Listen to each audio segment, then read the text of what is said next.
दर्शनं मन्दहासरुचिराननाम्बुजं पूजितं सुरनरोत्तमैर्मुदा धर्मनन्दनमहं विचिन्तये।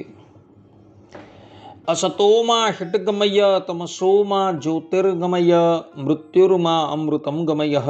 ओम शान्तिः शान्तिः शान्तिः। अस्मद्गुरुसमारम्भां नाथयामुनमध्यमां लक्ष्मीवल्लभपर्यन्तां वन्दे गुरुपरम्परा। આજની જ્ઞાન સભાની અંદર પધારનારા બધા જ ભગવદ્ ભક્તોને વેદાંતાચાર્ય, પુરાણ ઇતિહાસાચાર્ય અને ફિલોસોફી શાસ્ત્રી રાકેશભાઈના હેતુપૂર્વક જય સ્વામિનારાયણ. ભક્તો, આજની આ જ્ઞાન સભાની અંદર આપણે બધા પતિવ્રતા સ્ત્રીનો સામનો કરવાનું સામર્થ્ય કોઈમાં નથી, આ વિષય પર થોડી વાત શ્રવણ કરશું. બધા જ શ્રોતાગણો ધ્યાનપૂર્વક આ પ્રવચન શ્રવણ કરે અને એને આત્મસાત કરી દે. તો ભગવાન સ્વામિનારાયણ શિક્ષાપત્રીના 159માં શ્લોકમાં પોતાને આશ્રિત સમસ્ત નારીઓને આજ્ઞા કરતા કહે છે કે સ ભર્તુકાભીર નારીભિ સેવ્ય સ્વપતિ રીશવત, અર્થાત કે અમારે આશ્રિત જે સુવાસીની બાઈઓ, તેમણે પોતાનો પતિ અંધ હોય, રોગી હોય, દરિદ્ર હોય, નપુંસક હોય તો પણ તેને ઈશ્વરની પેટે સેવવું અને તે પતિ પ્રત્યે કટુ વચન ન બોલવું. આ પ્રમાણે કહી ભગવાન સ્વામિનારાયણે પોતાને આશ્રિત સમસ્ત નારીઓને પાતિવ્રત્ય ધર્મ પાળવાની આજ્ઞા કરેલી છે. પાતિવ્રત્ય ધર્મ કેવી રીતના પાળવો એનું વર્ણન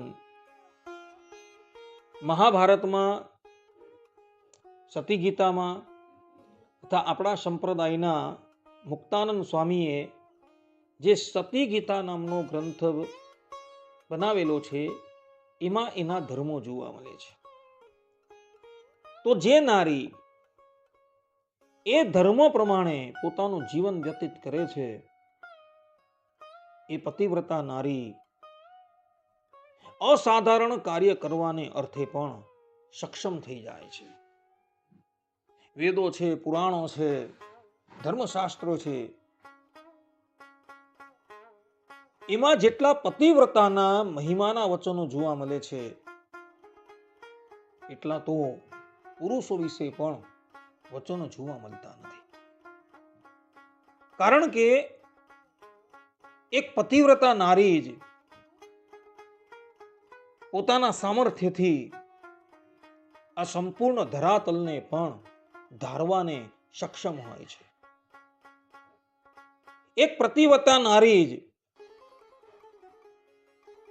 યમરાજના ઘરેથી પણ પોતાના પતિને છોડાવીને લાવી શકે છે.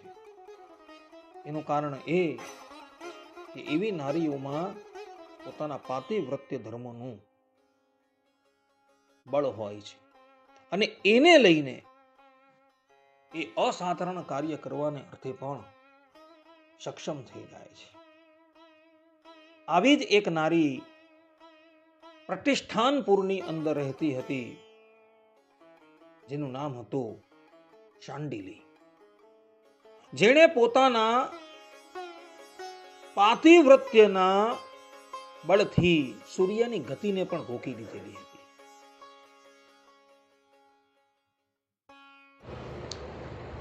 વાત એવી હતી કે આ પ્રતિષ્ઠાનપુરમાં એક કૌશિક નામનો બ્રાહ્મણ રહેતો હતો.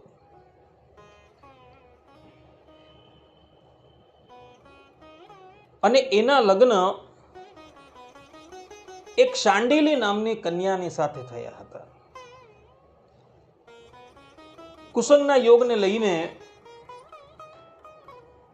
કૌશિક બ્રાહ્મણ અધર્મપરાયણ થઈ ગયો. બ્રાહ્મણના ધર્મ કર્મને એણે તિલાંજલિ આપી દીધી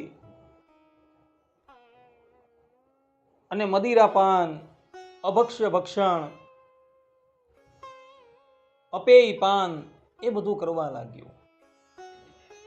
પરંતુ એની ધર્મપત્ની શાંડિલી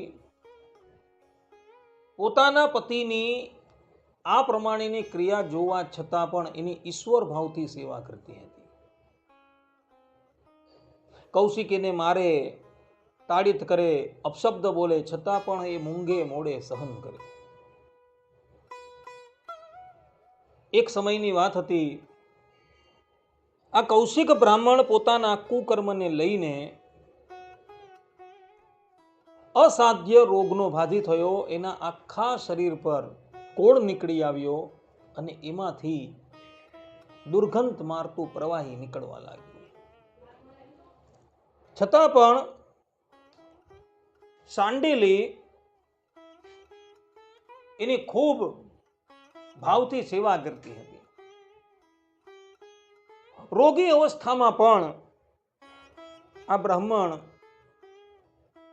શાંડિલીને ખૂબ ખરી ખોટી સંભળાવે, પરંતુ શાંડિલી કઈ ધ્યાન ના આપે. એક સમયની વાત હતી, આ કૌશિક બ્રાહ્મણ પોતાની સૈયાની અંદર સૂતો હતો અને એની દ્રષ્ટિ બાર દરવાજા પર પડી. તો એના ઘરના દરવાજા પાસેથી આ પ્રતિષ્ઠાનપુરની વારાંગના પસાર થતી હતી, જે રૂપનો અંબાર હતી,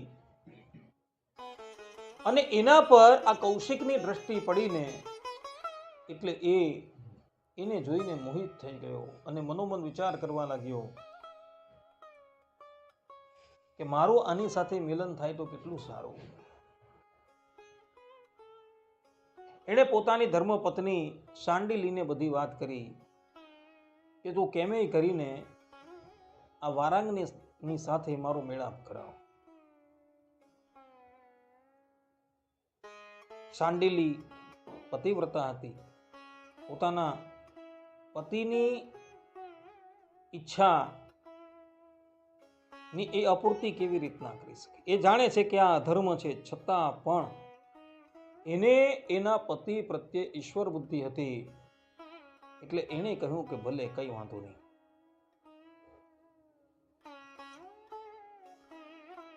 શાંડિલીની પાસે ધન તો હતું નહીં. હવે આ વેશ્યાને રાજી કેવી રીતના કરવી? એટલે એણે નક્કી કર્યું કે હું નિત્ય આ વેશ્યાના ઘરની સેવા કરું. મધ્યરાત્રિનો સમય થાય એટલે શાંડિલી એના ઘર પાસે આવે અને એનું આખું ઘર જે છે એના આજુબાજુના ઘરના ચોક ઇત્યાદિ બધું વાળી નાખે, પાણીનો છંટકાવ કરે, આ સાઠિયા પૂરી દે. વેશ્યાને આ બાબતની કંઈ ખબર નથી કે આ બધું કાર્ય શાંડિલી કરે છે. શાંડિલીનો નિત્યનો ક્રમ થઈ ગયો. વેશ્યા વિચાર કરે કે આ બધું કોણ કરી જાય છે. એક દિવસ એણે નક્કી કર્યું કે હું આ બધી ક્રિયા કોણ કરે છે એ જોઉં. એટલે મધ્યરાત્રિના સમયે એક સ્થાન પર છુપાઈ રહી અને ત્યાં છુપાતી એ બધું જોવા લાગી. મધ્યરાત્રિનો સમય થયો એટલે શાંડિલી આવે છે અને એના આખા ઘરને, એના ચોકને બધી રીતે સાફ સૂફી કરી, પાણી છાંટી ત્યાં સાથિયા પૂરવા લાગે છે. એટલે પેલી વેશ્યા જે છે ત્યાં આવે છે અને એને કહે છે કે તમે કોણ છો? દીવાના પ્રકાશની અંદર એ જુએ છે તો આ તો શાંડિલી છે. વેશ્યા શાંડિલીને ઓળખતી હતી અને એના પતિવ્રતાનો મહિમા પણ એણે પાતિવ્રતનો મહિમા પણ એણે સાંભળ્યો હતો.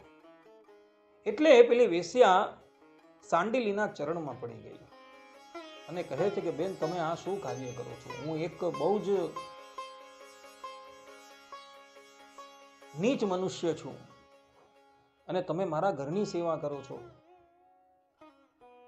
આપ આ અયોગ્ય કાર્ય કરો છો, માટે તમે આને રહેવા દો. શાંડિલી કહે કે બેન, હું શું કરું? મારા પતિની માંગણી છે કે એનું તમારી સાથે મિલન થાય. વેશ્યા જાણતી હતી કે સાંડિલીનો પતિ રોગી છે, પરંતુ જો એ ના પડે તો એણે સાંડિલીના સાપના ભાજી થવું પડે. એટલે ઈચ્છા ન હોવા છતાં પણ એણે સાંડિલીને કીધું કે ભલે કાલે તમે તમારા પતિને મારી પાસે લઈ આવજો. રાત્રિના સમયે કોઈ જુએ નહીં એ રીતે તમે તમારા સ્વામીને મારા ઘરે મૂકી જજો. શાંડિલી કહે છે કે ભલે, અને પછી એણે આવી પોતાના સ્વામીને બધી વાત કરી. આને તો જોઈતું જ હતું, એટલે એ તો તૈયાર થઈ ગયો. પરંતુ આની સ્થિતિ એવી હતી કે એનાથી એક ડગલું પણ ચલાય એવું ન હતું. આખા શરીર પર કોળ હતો અને કોળમાંથી જે પ્રવાહી નીકળતું હતું એ અતિશય દુર્ગંધ મારતું હતું.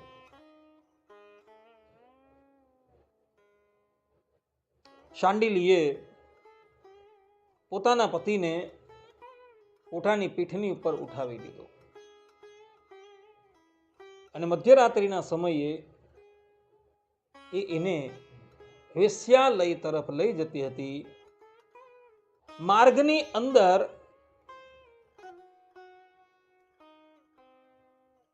સુડીની ઉપર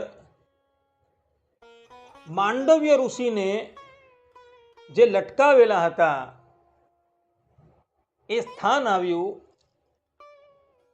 અને આ શાંડિલીના પતિનો પગ જે છે એ સુડીને લાગી જાય છે. અને સુડી જરાક હાલી જાય છે અને સુડી હાલવાથી સુડી પર ચડેલા માંડવ્ય ઋષિને ખૂબ કષ્ટ થાય છે અને એને લઈને એ ક્રોધાયમાન થઈ સુડી હલાવનારાને સાપ આપતા બોલે છે કે જે પણ કોઈક મનુષ્યએ આ સુડીને હલાવેલી છે એ પ્રાતઃકાલે સૂર્યોદય થતા જ કાળના મુખમાં જતો રહેશે. માંડવ્ય ઋષિનો આ સાપ જે છે એ કૌશિક બ્રાહ્મણે પણ સાંભળો અને શાંડિલીએ પણ સાંભળો. શાંડિલીએ જ્યારે આ સાપ સાંભળો એટલે મનોમન વિચાર કરવા લાગી કે મારા સ્વામી થી ભૂલ મને લઈને આ સુડી હાલી ગઈ અને એને લઈને ઋષિએ એમને આટલો બધો ભયંકર સાપ આપ્યો. જા, હું પણ કહું છું કે પ્રાતઃકાલે સૂર્ય ઉદય જ નહીં થશે. શાંડિલી પતિવ્રતા હતી અને પતિવ્રતા સ્ત્રીના મુખમાંથી એક વખત જે પણ કંઈક વાક્ય નીકળે એ અમોઘ છે. જગતની અંદર પતિવ્રતાનો સામનો કરનારો આજ લગીન પ્રગટ થયો નથી. એક પતિવ્રતા નારી જ શ્રીમદ નારાયણ ભગવાનને પણ, અર્થાત કે જગતના એક કારણ જ એવા શ્રીમદ નારાયણ ભગવાનને પણ પથ્થર બનાવી દે છે. જે વૃંદાએ શ્રીમદ નારાયણ ભગવાનને સાપ આપ્યો અને એમને પથ્થર બનાવી દીધા, તે આજે પણ શાલિગ્રામના રૂપમાં એ પૂજાય છે. બાલીની પત્ની તારા બાલીના વધથી અતિશય ઉદ્વિગ્ન થઈ ગઈ અને એણે ભગવાન શ્રી રામને શાપ આપી દીધો કે તમારે પણ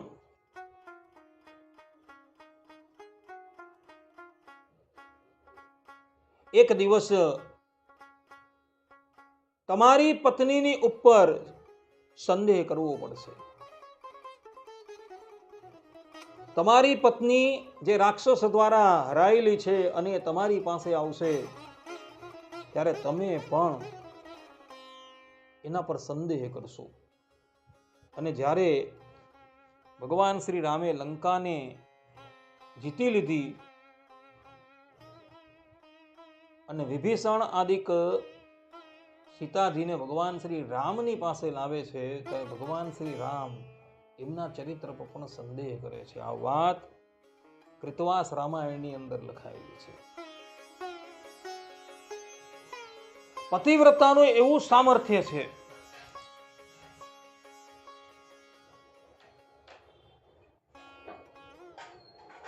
કે કોઈ પણ વ્યક્તિ એનો મુકાબલો નથી કરી શકતું. માર્કંડેય પુરાણમાં કહેલું છે કે પતિવ્રતાયઃ પ્રભાવમ તો ન શક્નોતિ નિરૂપિતમ દેવા દાનવ ગંધર્વાહ ઉતો માનુષ જાતયઃ. અર્થાત કે પતિવ્રતા સ્ત્રીના પ્રભાવનું સંપૂર્ણ વર્ણન કરવું શક્ય નથી. દેવ, દાનવ અને ગંધર્વ પણ તેનો સામનો કરી શકતા નથી, તો માનવો કેવી રીતે કરી શકે? સ્કંદ પુરાણમાં કાર્તિક સ્વામી કહે છે કે પતિવ્રતાયા તેજો હિ દહતી અગ્નિરેવ દ્વિષઃ તસ્માત તામ નાતિ વર્તન્તે દેવ દાનવ માનવઃ. અર્થાત કે પતિવ્રતા સ્ત્રીનું તેજ અગ્નિ જેવું શત્રુઓને દહન કરે છે. આથી દેવ, દાનવ અને મનુષ્ય પણ તેનું અતિક્રમણ કરી શકતા નથી. આટલો બધો પતિવ્રતાનો પ્રભાવ હોય છે. શાંડિલીએ એવું કહી દીધું છે કે પ્રાતઃ કાળે સૂર્ય ઉદય જ ન થશે. આ તરફ પ્રાતઃકાળનો સમય થયો છે. બધા ઋષિમુનિઓ વિચાર કરે છે કે આજે સૂર્ય કેમ ઉદય થતો નથી.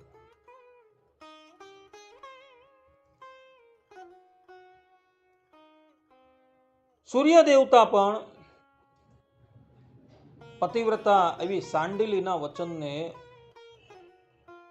મિથ્યા કરવા શક્તિમાન નથી. કારણ કે સૂર્યદેવ જો શાંડિલીના વચનને મિથ્યા કરીને ઉદય થાય તો સૂર્ય બળીને ભસ્મ થઈ જાય. ત્રિલોકીમાં હાહાકાર મચી ગયો છે. શું કરીએ? કોઈને કાંઈ ખબર પડતી નથી. બધા જ લોકો મનોમન ઉદ્વિગ્ન થવા લાગેલા છે.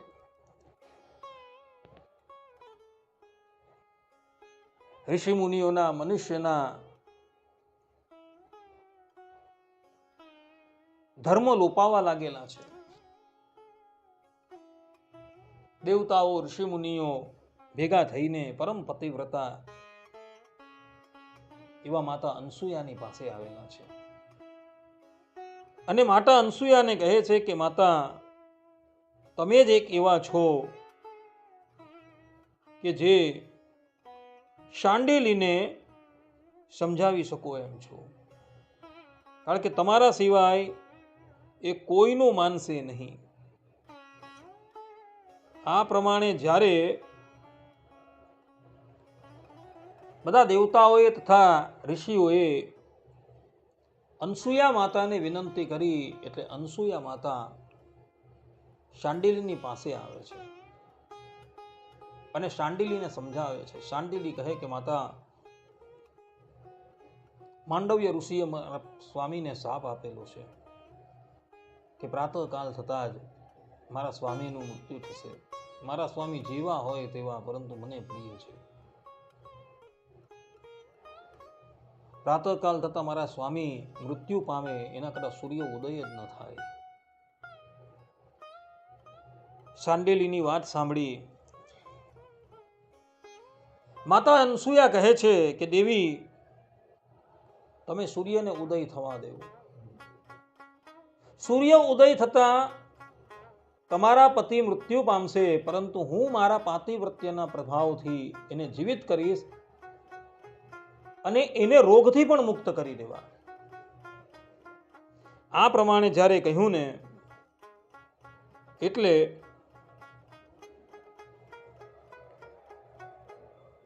શાંડિલી કહે છે કે એવો મસ્તો કે ભલે, અને પછી સૂર્યદેવ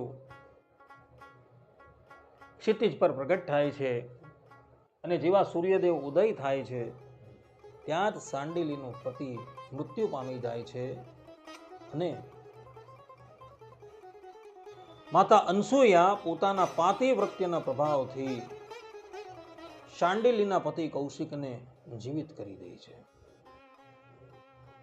આ પ્રમાણે ભક્તો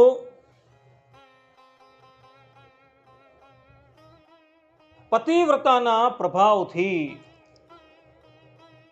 એના સામર્થ્યથી દેવતાઓ અને કાળો પણ કરતા હોય છે. શાંડિલીએ એક વખત કહી દીધું કે સૂર્ય ઉદય ન થાય તો સૂર્યદેવની મજાલ ન હતી એવો ઉદય થાય. અને અનસૂયાએ શાંડિલીને કહી દીધું કે સૂર્ય ઉદય થતા તમારો પતિ મૃત્યુ પામશે તો હું એને જીવિત કરી દેવા. અને એને જીવિત પણ કરી દીધા. માટે સ્કંદ પુરાણની અંદર કહેલું છે કે પતિવ્રતાયા નારીણામ તપો નાન્યત પૃથક સ્મૃતમ પતિ સેવા પરમ તીર્થમ પતિ સેવા પરમ તપઃ. અર્થાત કે પતિવ્રતા સ્ત્રીઓ માટે પતિ સેવા સિવાય બીજું કાંઈ તપ માનવામાં આવ્યું નથી. પતિની સેવા જ મહાન તીર્થ અને મહાન તપ છે. પદ્મ પુરાણમાં પુલસ્ત ઋષિ કહે છે કે પતિવ્રત્ય બલમ સ્ત્રીણામ દેવેરપી દુરાસદમ યેન લોકાન જયન નારી પતિ સેવા પરાયણા. અર્થાત કે પતિવ્રતાનો પ્રભાવ એવો છે, એનું બળ એવું છે કે દેવતાઓ માટે પણ એ દુર્લભ છે. પતિ સેવામાં તત્પર સ્ત્રી પોતાના પતિવ્રતાના બળથી ત્રિલોકી પર વિજય મેળવી શકે છે. આ પ્રમાણે પતિવ્રતાનો ખૂબ મહિમા શાસ્ત્રોની અંદર ગાવામાં આવેલો છે.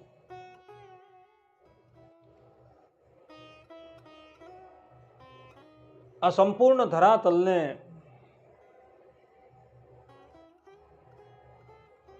જે 9 જણા ધારી રહ્યા છે એની અંદર એક પતિવ્રતા પણ છે. ધરાતલ પર જો પતિવ્રતા નારી ન હોય તો આ ધરાતલ પાપીઓના બોજને લઈને ક્યારનું એ રસાતળની અંદર જતું રહ્યું હોય.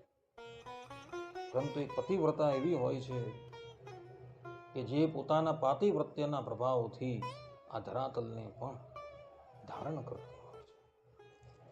આવી પતિવ્રતા દરેક શહેરોમાં, દરેક નગરોમાં, દરેક ગામની અંદર હોય છે ને હોય છે. જો એ ન હોય તો આ ધરાતલ ક્યારનું પણ રફે દફે થઈ જાય. માટે ભગવાન સ્વામિનારાયણે તથા અન્ય ધર્મશાસ્ત્રીઓએ નારીને પાતિવ્રત્ય ધર્મ પાળવાની આજ્ઞા આપી છે. એ પ્રમાણે એણે પોતાના પાતિવ્રત્ય ધર્મનું પાલન કરવાનું છે. અને આવી પતિવ્રતા નારી જ અસાધારણ કાર્ય કરવાને અર્થે પણ સક્ષમ થઈ જાય છે.